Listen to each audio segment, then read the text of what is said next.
This channel explores math and math history, particularly the spiritual aspects of math. And this week, we are going to discuss numerology. I was very surprised when I began researching the topic, because numerology is a fickle term, and it's hard to really pin down what it means.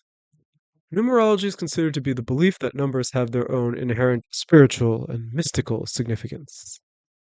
Numerology before the 20th century was known as arithmancy, which is a Greek word combining arithmos, meaning number, and manteia, meaning divination or fortune telling. What makes it tricky is that there's a nuance here between numerology as a concept and numerology as a practice. Concept encompasses any number of beliefs and superstitions surrounding certain numbers.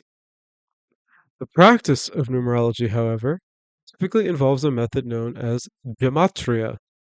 And gematria is the assignment of numerical values to words and most usually names. These numerical values that are generated are thought to have spiritual significance. And this practice of taking words and names, converting them into numbers, and finding significance in those numbers is very ancient. There's evidence of this practice dating all the way back to 8th century BC. The ancient king Sargon II of the Neo-Assyrian Empire claims that he built a wall 16,283 cubits long in order to correspond with the numerical value of his name. What significance the number 16,283 had to him, I could not tell you. And the historical thread continues. Pythagoras of Samos, a great mathematician famous for his triangle theory, was also known as a practitioner of numerology in the 6th century BC.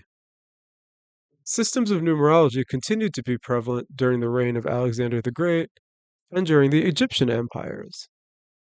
And there's evidence of numerology as a belief in Chinese cultures going back as far as 4,000 years ago, though it is not clear to me when the practice of converting names or words into numbers became prevalent.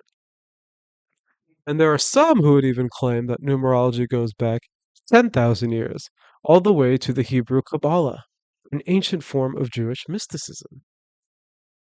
This practice was done across so many cultures and for so much of human history.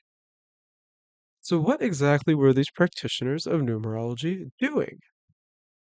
In tomorrow's video, we will get a little more in depth and examine the practice of numerology.